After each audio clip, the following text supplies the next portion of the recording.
तो ध्यान रखना, बंद मत बताना।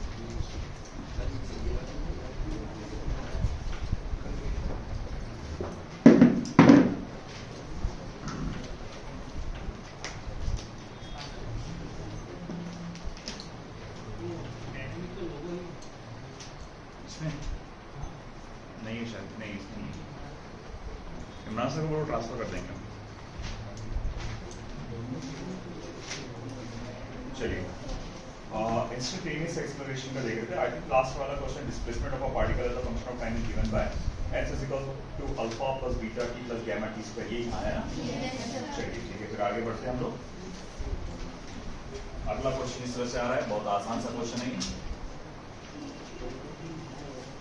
A particle is moving in a straight line. A particle is moving in a straight line such that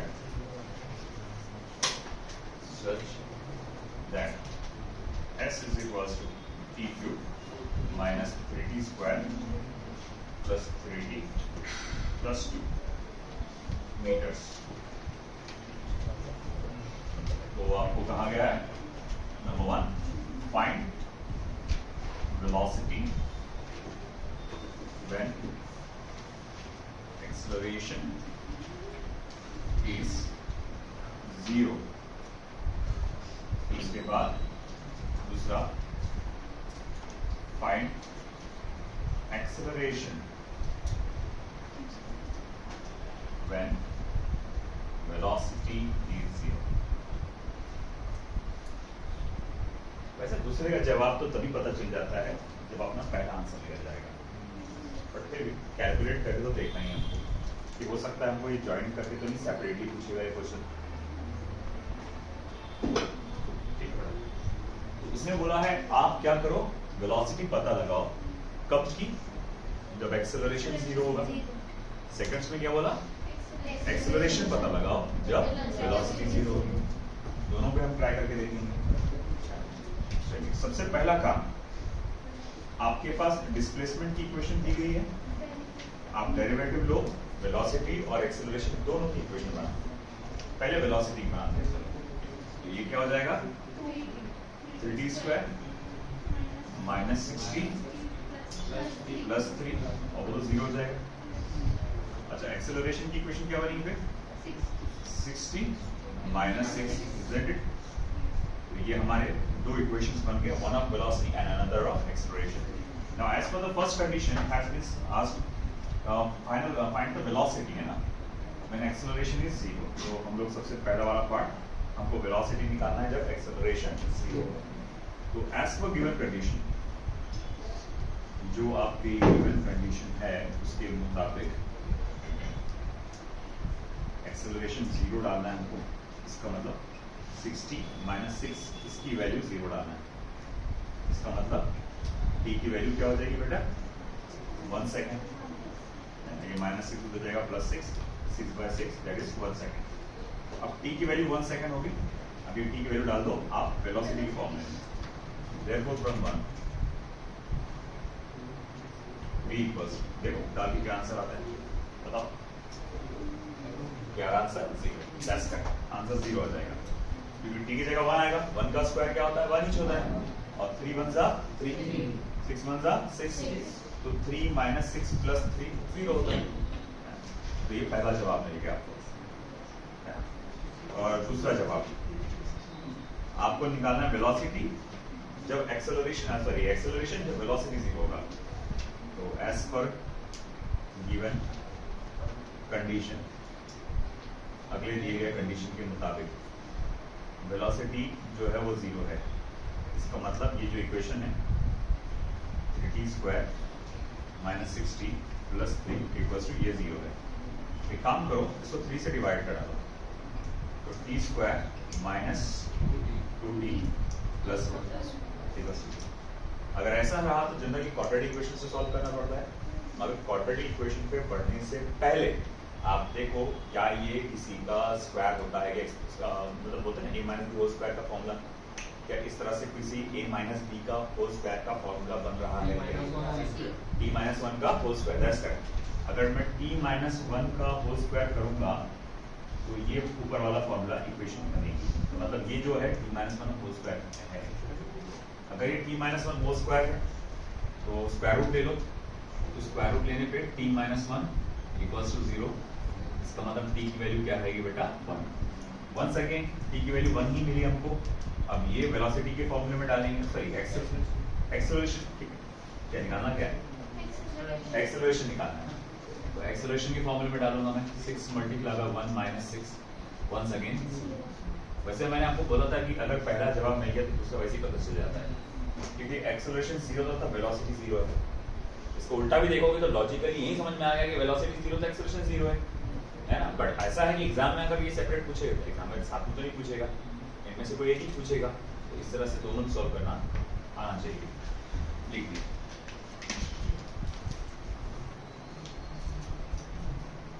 बेहतरीन question.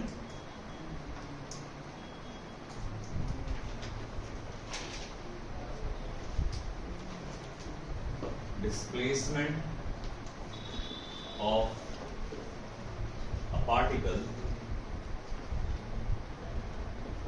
varies with time small d s is equals to a by alpha 1 minus e raised to power minus alpha t.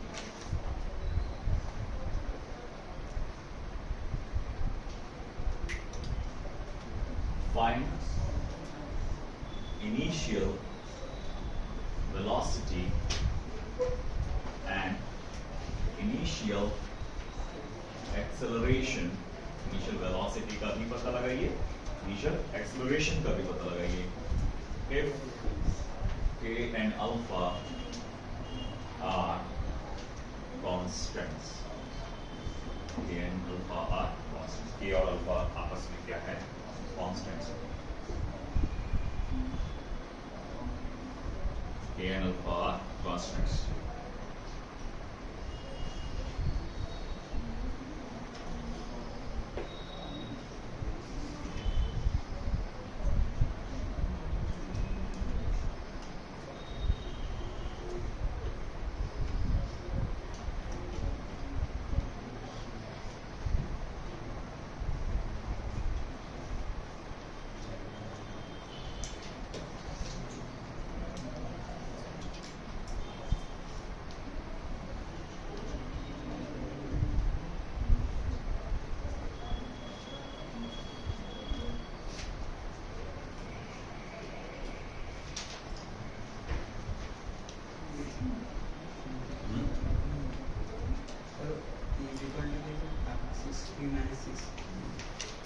d square minus 60 plus 3.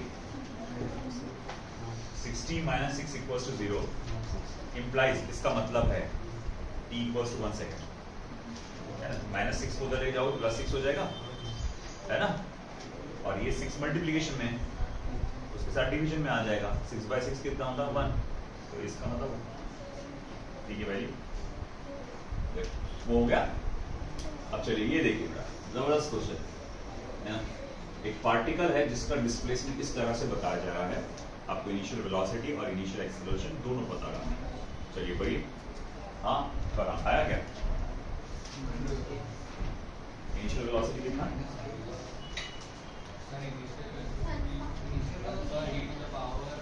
Initial velocity तुमने बताया minus के, I think शायद, हाँ सिर्फ क्या आएगा? हाँ हाँ इनिशियल वेलोसिटी क्या है? ओनली के, नॉट माइनस। इनिशियल एक्सेलरेशन पे Initial acceleration नहीं, 1 है, must be raised to power k t. हाँ तो इक्वेशन को कर, तो डायरेक्ट क्या कर रहा, कांस्टेंट को कर दे रहा। नहीं, वेलोसिटी की इक्वेशन बनाया, उसको फिर से डेरिवेटिव कर। हाँ कर कोशिश कर, अच्छी कर कोशिश, ट्राई करो सब। होगा गलती होगी, अभी तो है मौका गलतियां करने का, अभी कर लो, जितनी गलती करना है कर लो, मैं हूं करेक्ट करने के लिए। आगे नहीं चलेगा, एग्जाम में नहीं चलेगा। जहां अटक रहे, हाँ बेटा आया।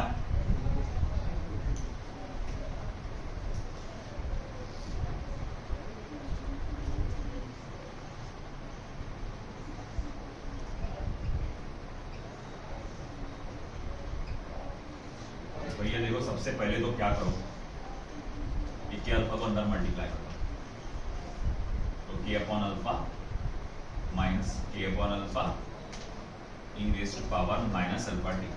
रिमेंबर वन थिंग कि यहाँ पर के और अल्फा दोनों के दोनों कॉन्स्टेंट्स है ना, ये दोनों के दोनों क्या है बेटा, कॉन्स्टेंट्स है। अब अपने को निकालना है वेलोसिटी, तो इसके लिए डेरिवेटिव लेना पड़ेगा काहे का, एस का, है ना। तो डी बाई डी टी के अपॉन अल्फा माइनस, क्योंकि ये कांस्टेंट है इसके साथ मल्टीप्लिकेशन में उसको बाजू में करो, साइड में रखो, d by d t of e raise to power minus alpha. अब के अपॉन अल्फा पूरी तरह से क्या है, कांस्टेंट है, कोई भी वेरिएबल सामने है क्या, साथ में कहीं पे भी टी मल्टीप्लिकेशन में डिवीजन में अंका ढंका फलाना इधर उधर नहीं है क्या, नहीं। इसका मतलब भैया इसका डेरिवेटिव क्या हो जाएगा, सी। अब आई बारी इसकी, के अपॉन अल्फा जैसे के वैसे, e raise to power minus alpha t, इसका डेरिवेटिव क्या होगा, e raise to power minus alpha t, जैसे कि वैसे आएगा e raise to power minus alpha t, मगर मल्टीप्लिकेशन में माइनस अल्फा, याद रखना। और ये ब्रैकेट में डालना भूलना मत, खास तौर से जब वो मल्टीप्लिकेशन में है, बहुत बड़ा फर्क हो जाता है।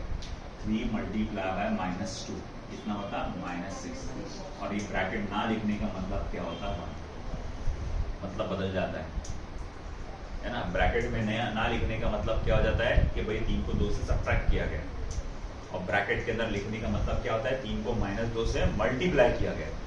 तो ये हल्का सा कंफ्यूजन हो सकता है, भले ही आपको आदत होगी, मगर मैं भी अगर ऐसा देखूं तो मैं गड़बड़ कर सकता हूँ कि अरे यहाँ पर ई को माइनस अल्फा किया गया है, ये मैं गलती कर सकता हूँ। तो ये हमेशा याद रखना, ये जो प्रोडक्ट है आ रहा है माइनस अल्फा, इसको मल्टीप्लिकेशन में लिखना।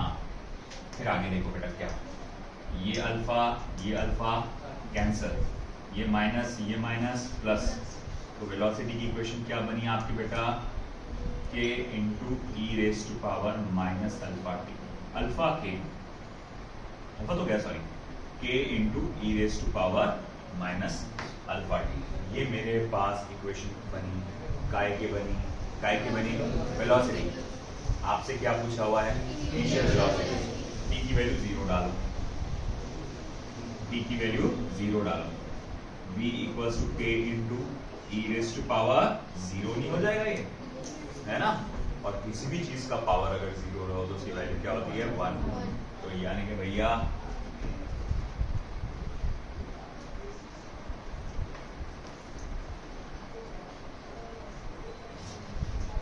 मैं कहूंगा therefore v equals to k, this is it, v equals to k।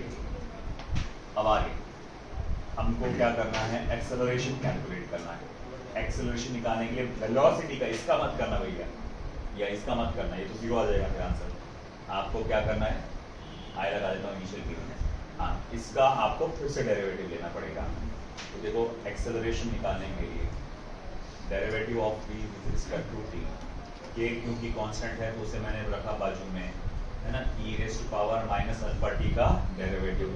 अब बताइए e raise to power minus alpha t का डेरिवेटिव क्या होगा, है ना, e raise to power minus alpha t, पहले तो मल्टीप्लाई बाय माइनस अल्फा, इसको मैं क्या लिख सकता हूँ, minus k alpha e raise to power minus alpha t, है ना। अब अगर सपोज करो मैं बोलूंगा भैया ये तो तुम्हारे पास एक्सेलरेशन की इक्वेशन आ गई, मगर मुझसे तो इनिशियल वैल्यू पूछा हुआ है, तो at t equals to 0 at a initial is equals to minus k alpha. आज समझ में, this is it.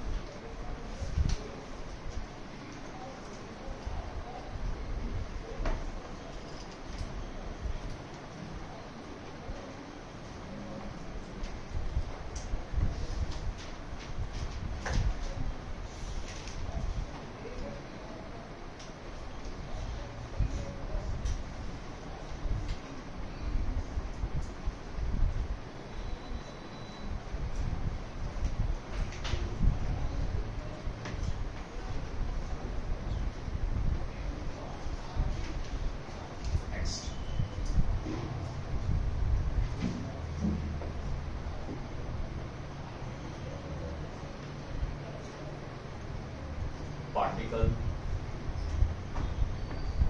moving along a straight line, particle moving along a straight line such that its velocity is given by v is equals to under root of 2 lambda x, where lambda is constant and x is displacement, where lambda is constant and x is displacement. Find the acceleration. आप acceleration calculate करिए। तो जैसे कि आप देख सकते हैं यहां जो वेलोसिटी है it is as a function of x, है ना। अब तक के velocity as a function of क्या आता था, t, उसका आप डेरिवेटिव ले लेते थे और उसका एक्सप्रेशन चुपचाप निकल जाता था। थोड़ा सा यहाँ एक मामूली से ट्विस्ट आ गया कि velocity as a function of x है। इसके दो तरीके बताया था मैंने आपको, है ना। एक मैंने शॉर्ट बताया था v dv by dx का डालो, है कि नहीं, और दूसरा तरीका क्या बताया था मैंने, इसका डबल डेरिवेटिव। चलो दोनों मेथड से ट्राई करते हैं सॉल्व करने का।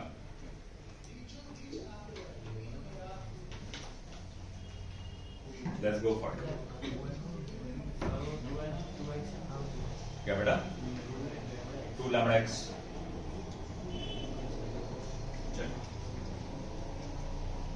मेथड 1 बेसिक डेरिवेटिव का जो कंसेप्ट उस पे बेस्ड। मेथड 1 दोनों इजी है मेरे हिसाब से, तो आप जो प्रिफर करना चाहे कर सकते हैं, ठीक है। v is equals to under root of 2 lambda x। Acceleration निकालना है तो उसे डेरिवेट करना पड़ेगा विद रिस्पेक्ट टू टाइम। तो जब मैं इसे डेरिवेट करूंगा, देखो रूट x का क्या होता है 1/2 रूट x, तो 1/2 under root of 2 lambda x है, 1/2 under root of 2 lambda x। मगर मैंने बताया था कि डेरिवेटिव में हमेशा अंदर वाले मटेरियल को फिर से एक बार डेरिवेटिव किया जाता है। इसमें 2 लैम्डा तो कैसा है, कांस्टेंट है, तो सिर्फ डेरिवेटिव किसका होगा, x का। तो मैं इसको ऐसा लिख सकता हूँ 2 lambda into dx upon dt। ये समझ में आया बेटा आपको, है ना। Under root of 2 lambda x पे लिखा 1/2 under root of 2 lambda x, क्योंकि अंडर रूट ऑफ x का डेरिवेटिव क्या होता है 1/2 रूट x। उस लिहाज से उस फॉर्मूले से 1/2 under root of 2 lambda x अंदर के मटेरियल का फिर से डेरिवेटिव होगा। 2 लैम्डा कांस्टेंट है इसलिए इसको कर दिए साइड में। अब एक लौता ये बचा, एक्सेलरेशन इज इक्वल्स टू, अब देखो यहाँ पर ये 2 तो और ये 2 तो कैंसिल हो गया, लैम्डा dx अपॉन dt क्या होगा, बोले यार वो तो ही होगा upon under root of 2 lambda x। अब गौर से देखो v असल में है क्या, under root of 2 lambda x है ना। तो v और under root of 2 lambda x अगर सेम है तो क्यों ना मैं इसको कैंसिल कर डालूं, सेम है ना ये। तो इसका मतलब फिर इसका कि एक्सेलरेशन क्या आएगा, ओनली लैम्डा। आया समझ में। तो दिस इज एक्सेलरेशन। तो ये आया मेथड 1। इसमें हम लोग ने बस डेरिवेटिव के बेसिक एलिमेंट जो बेसिक रूल है उसका इस्तेमाल किया अपन ने।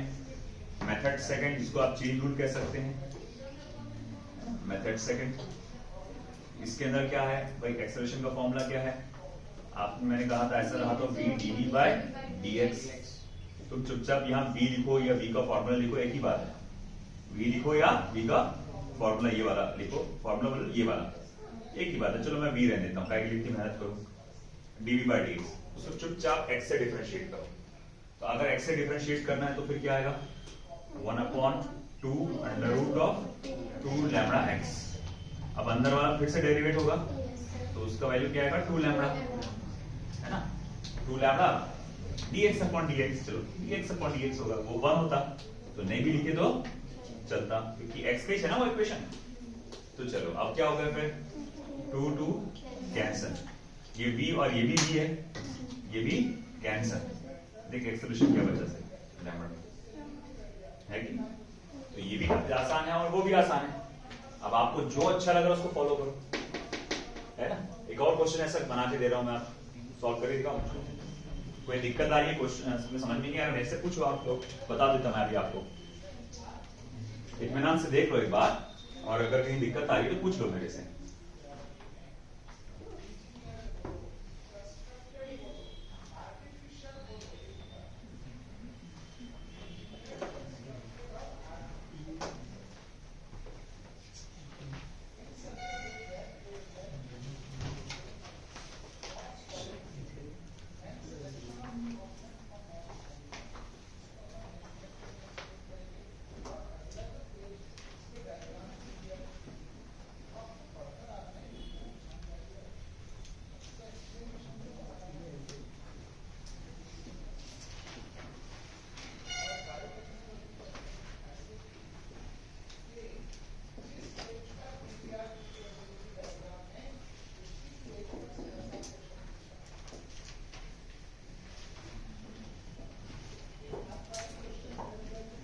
The velocity of a particle moving in a straight line is given as v equals to under root of 4x plus 3. Calculate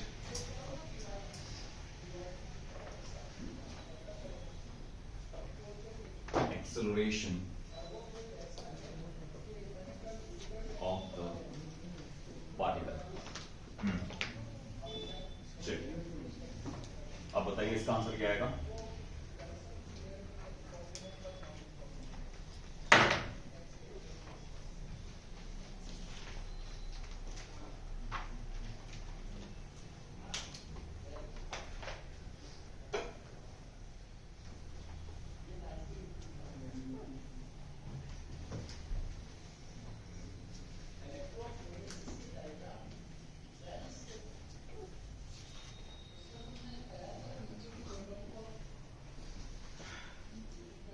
ये सॉल्व करके बताइए क्या आंसर आएगा इसका।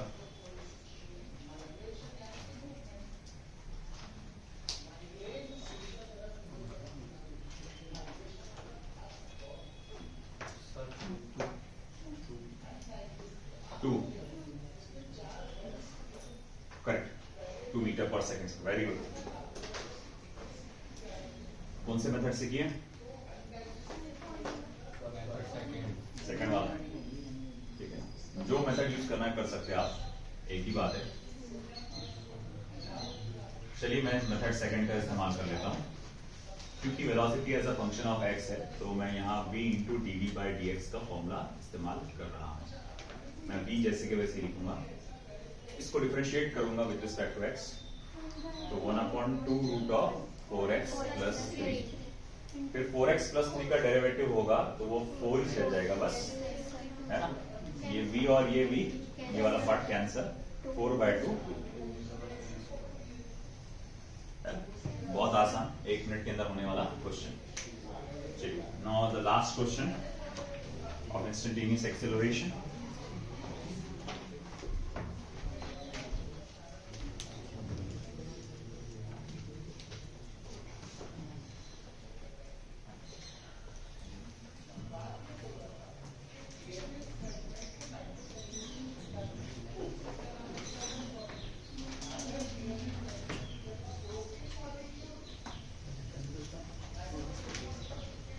Particle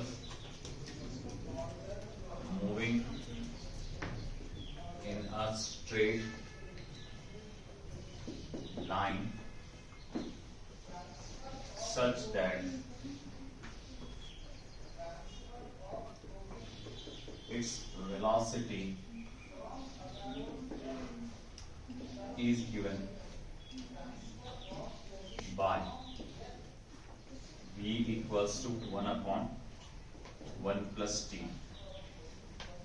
Find acceleration as a function of velocity.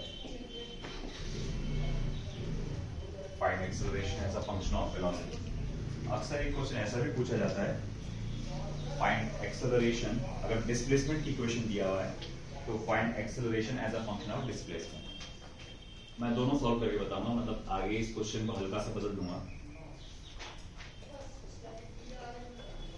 देखो कमाल की बात क्या है, एक्सेलरेशन पूछा है इसने, अरे बोले सर कोई बड़ी बात नहीं, डेरिवेटिव ले लो, वेलोसिटी की इक्वेशन है ना, डेरिवेटिव ले लो, एक्सेलरेशन आ जाएगा। मतलब बिल्कुल सही, मगर उसमें वेलोसिटी आना चाहिए, acceleration as a function of velocity. ये कैसा, acceleration as a function of velocity,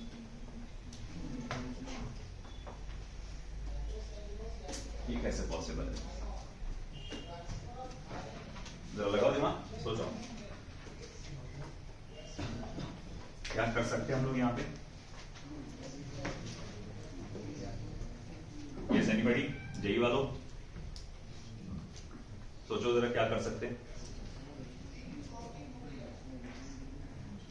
JEE मतलब कॉम्प्लेक्स सिचुएशन को सॉल्व करने की काबिलियत। तो मैं जेई वालों से थोड़ा ज्यादा एक्सपेक्ट करूंगा इस मामले में। एक्सेलरेशन निकालना आसान है, डेरिवेटिव लेंगे तो ऐसे एक्सेलरेशन निकल जाएगा। चलो पहला स्टेप तो कर लेते हैं, एक्सेलरेशन निकाल दो इसका, है ना, फंक्शन ऑफ वेलोसिटी बाद में बनाएंगे। एक्सेलरेशन इज इक्वल टू कितना आएगा, -1/1 + t का होल स्क्वायर, है ना। बोले ये कैसा, अरे 1/x का क्या होता है, -1/x का होल स्क्वायर, तो 1/1 + t का क्या होगा, -1/1 + t का होल स्क्वायर। हाँ, वो बाद में जब इसको तुम अंदर वाले मटेरियल का फिर से डेरिवेटिव करोगे तो इसका तो 0 हो जाएगा, इसका 1 हो जाएगा, मतलब मल्टीप्लिकेशन में क्या आएगा 1, तो नहीं भी लिखे तो चलता ना, डबल डेरिवेटिव करके भी आंसर कुछ आना नहीं है। तो यहाँ तक तो आ गया, अब बोलो क्या करना चाहिए, बोलो बोलो, समझ जाएंगे तुम, देखो थोड़ा अच्छे से देखो। हाँ हाँ बोलो, सही है, a+b कहेंगे बेटा। अच्छा एक बात देखो, b का वैल्यू क्या है, 1/1 + t, b का वैल्यू क्या है, सब तो अच्छे से देखो, b का वैल्यू क्या है, 1/1 + t है, यहाँ पर 1/1 + t है ना, यहाँ पर जितना 1 + t का क्या है, स्क्वायर है। तो अगर मैं इन सबको थोड़ा सा ऐसा लिख नहीं सकता क्या तुमको लगता है कि भाई 1/1 + t का होल स्क्वायर, यानी कि मतलब इसको मैं लिख सकता -b का स्क्वायर। यस सर, आ गया acceleration as a function of velocity, ये आंसर था उसका, सिंपल। चलो थोड़ा कॉम्प्लिकेट करके देते तुमको। मान लो एक रफ क्वेश्चन दे रहा हूं अलग से, x = 1/1 + t है, ये x है मान लो। अब एक्सेलरेशन निकालो as a function of position, as a function of position. सुन लो पूरी बात, एक्सेलरेशन निकालो as a function of position and velocity, position भी और वेलोसिटी दोनों निकालो। एक्सेलरेशन जेई वालों के लिए खास तौर से,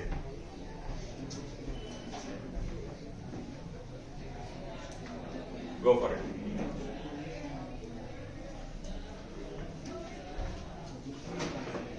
Position as well as velocity दोनों भी चाहिए सर।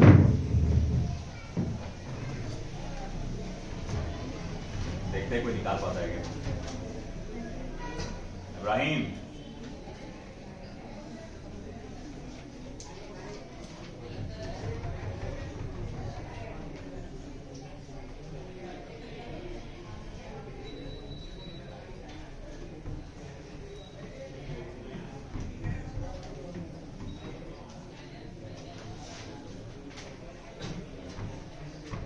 बायोलॉजी मत पढ़ा था इससे, ऐसे भी पढ़ लिया, लाइब्रेरी में जब बैठता था बायोलॉजी बुक खुली रहती है ना, वैसे भी कैसे रहता, सब नजर रहती, कौन क्या कर रहा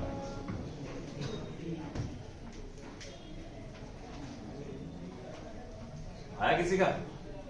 पहले तो मेरी राय है तुम पहले डेरिवेटिव ले लेकर वेलोसिटी की इक्वेशन बना लो, एक्सेलरेशन की इक्वेशन बना लो, है ना। वेलोसिटी की तो आ जाएगी -1/1 + t का होल स्क्वायर, है ना। थोड़ा सा एक्सेलरेशन की इक्वेशन को बनाना पड़ेगा। एक्सेलरेशन की इक्वेशन बनाने के लिए 1 + t के होल स्क्वायर को ऊपर लेके जाओ, तो 1 + t का पावर क्या हो जाएगा -2, फिर वो x का पावर n वाला फॉर्मूला लगाओ, -2 नीचे उतरेगा।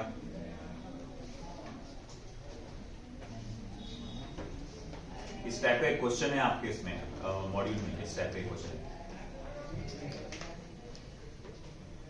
पहले नीट में ऐसे आते थे क्वेश्चंस पहले, अब नहीं आते, मतलब पूरा आ जाना दौर वापस हो। नहीं इतना नहीं।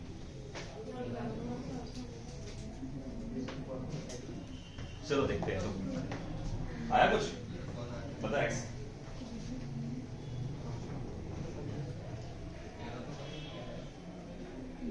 -v², ये तो अभी का है, 2x³। Let's see that.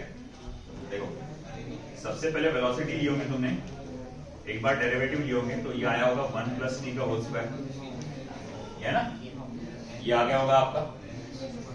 तो मैं इसको ऐसा भी लिख सकता, देखो इस इक्वेशन को आप ऐसा लिख सकते हैं 1 + t raised to power -1, 1/1 + t को ऐसा लिख सकते हैं।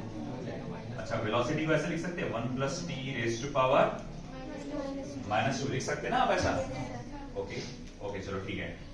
अब हाँ ये माइनस साइन जोड़ना बाकी है। अब आगे करना क्या है हमको, चलो डिस्प्लेसमेंट से वेलोसिटी तो मिल गया, अब एक्सेलरेशन बाकी है, इस पे फोकस करो। यहाँ पर x raised to power n का फॉर्मूला लगाओ, d/dx of x का पावर n क्या होता है, n × x का पावर n-1। तो गौर से देखो बेटा, ये -2 नीचे आएगा, माइनस से मल्टीप्लाई होगा, +2 हो जाएगा, 1 + 2 raised to power -3 है ना, -2 -1 हो जाएगा ना, n-1 है तो -2 -1 हो जाएगा, -3। अब चलो करो खेल, अब एक्सेलरेशन देखो कितना है, 1 + t raised to power -1 है। क्या मैं ये -3 को ऐसा लिख सकता, 1 + t raised to power -1 उसका पावर 3 है ना। अरे भैया -3 को मैं ऐसा नहीं लिख सकता, -1 × 3 है कि नहीं। और तुमको मालूम होगा कि x का पावर a का पावर m उसका पावर n = a का पावर m × n। तो अगर कोई चीज ऐसा है तो उसको ऐसा लिख सकते, तो कोई चीज अगर ऐसी है तो उसको ऐसा भी लिख सकते। तो मैं बोलूंगा यहाँ पर -3 है तो उसको मैं लिख सकता -1 × 3। अब -1 × 3 लिखेंगे तो उसको फिर ये ऐसा फॉर्म में आ गया, इसको ऐसे फॉर्म में ला लो। अब 1 + t raised to power -1 ये क्या है, ये तो x है, तो भैया फिर ये तो हो गया 2 × x³। ये तुम्हारा पहला रिलेशन पता चल गया एक्सेलरेशन का, है ना, 2 × x³ x³। अब आए दूसरे रिलेशन की बारी। अब दूसरा रिलेशन क्या है यहाँ पे, अब बोले एक्सेलरेशन का वेलोसिटी से निकाला, ये बड़ा कॉम्प्लिकेटेड है यार, कैसा करेंगे, कैसा 1 + t raised to power -2 है ना, b की वैल्यू। तो मैं यहां लिख सकता हूं therefore 1 + t raised to power -2 को मैं सिर्फ माइनस भी लिख सकता हूं। समझ में आ रहा है, मैंने यहां पर माइनस साइन को उधर दे दिया। अब मैं बोलूंगा देख भाई मसला ऐसा है, यहां पर 1 + t raised to power -3 है और हमको क्या चाहिए वेलोसिटी के लिए -2। तो मैं क्या करूंगा, उसमें जबरदस्ती घुसेड़ूंगा। बोले कैसे हो सकता, बिल्कुल हो सकता। देखो थोड़ी फॉर एग्जांपल x है उसका पावर 3 है, x है उसका पावर 3 है, x के ऊपर 3 नाचना मुझे अच्छा नहीं लग रहा, मेरे को 2 चाहिए। बोले सर कैसे करेंगे, बिल्कुल कर सकते सर, अगर आप बदलेंगे तो आंसर बदल जाएगा, मीनिंग बदल जाएगा। नहीं मुझे पता था, देख x का पावर 2 × 3/2 लिखूं तो चलेगा, लिख सकता ना मैं ऐसा, है कि नहीं। मैं 2 से मल्टीप्लाई भी कर रहा, डिवाइड भी कर रहा। अब मेरे दिल की भी होगी हाँ अब अच्छा लग रहा है भाई, x के ऊपर 2 है, समझा क्या, x के ऊपर क्या है 3 है। मैंने बोला नहीं मेरे को x के ऊपर 2 अच्छा लगता, 3 अच्छा नहीं लगता, तुम 2 बनाओ उसके ऊपर, मगर आंसर नहीं बदलना चाहिए, मीनिंग नहीं बदलना चाहिए, कोई बात नहीं डाल दो 2, मगर मल्टीप्लिकेशन में 2 डाले तो डिवीजन में भी 2 डाल पड़ेगा, है कि नहीं। तो इस तरह से यहां पर है कि भाई ठीक है कि भाई यहां पर तो हमको क्या चाहिए, 1 + t का पावर क्या चाहिए -2 चाहिए, यहां तो क्या है -3 है, तो कोई बात नहीं। यहां से देखो एक्सेलरेशन को मैं लिखूंगा 2 × 1 + t है ना, raised to power मैं 2 ही लिखूंगा, -2 लिखूंगा, सॉरी -2 लिखूंगा, मगर साथ ही साथ मल्टीप्लाई रेज टू पावर 3/2 भी कर दूंगा। समझा गया? ये इस इक्वेशन को मैंने कन्वर्ट किया। देखो ये तो क्या है, इसकी इक्वेशन की थी, ये इक्वेशन का था पार्ट। मैंने कहा कि देखो इस एक्सेलरेशन को मैंने क्या कर डाला, मैंने थोड़ा सा मैंने देखा कि अगर वेलोसिटी को लिखना है तो वेलोसिटी के लिए क्या होना चाहिए, 1 + t रेज़ टू पावर -2 होना चाहिए। यहां तो क्या है, -3 है, तो मैं जबरदस्ती 3 को हटा के उसकी जगह -2 लिखा, है ना। अगर 2 लिखा भी तो नीचे 2 देना पड़ेगा ताकि वापस से वही शक्ल ना सके वो, है ना। तो फिर आप क्या, तो a = 2, टेंशन मत लो, 1 + t रेज़ टू पावर -2, है ना। इसकी वैल्यू क्या बेटा, तो माइनस भी है, तो ये हो जाएगा -v रेज़ टू पावर 3। बस ये डायरेक्ट छोड़ दो, है ना। तो इस तरह से ये इसका रिलेशन आ गया, है ना। वो माइनस साइन को बाहर नहीं निकाल सकता है, वो रूट के अंदर है, 1/2 है ना वो, तो उसको वहीं छोड़ दो, वो तुम इमेजिनरी नंबर बनता आगे जाके, तो उसको टेंशन मत दो तुम, उसका तुम्हारे लेवल पे नहीं है वो चीज, बस वहां लाके छोड़ दो। मैं इतना बोलूंगा कि देखो यहाँ पर एक्सेलरेशन जो है डायरेक्टली प्रोपोर्शनल है v रेज़ टू पावर 3/2 को, और एक्सेलरेशन यहाँ पर डायरेक्टली प्रोपोर्शनल है x का पावर क्यूब को। तो इस तरह के क्वेश्चंस आते हैं जेई में, ज्यादातर आते हैं। नीट में ऐसे क्वेश्चंस आने के चांसेस बहुत रेयर है, कम है, बहुत कम चांसेस है। एक का दुक्का आ गया तो आ गया, मगर नीट के क्वेश्चन ऐसे ही क्वेश्चन से भरे होते हैं, सॉरी जेई की सीट ऐसे सवालों से भरे होते हैं क्वेश्चन। तो जेई वाले खास तौर से, है ना, इस चीज पे ध्यान दें, फोकस करें। बहुत अच्छी जर्नी बाकी है आपकी जेई वालों की।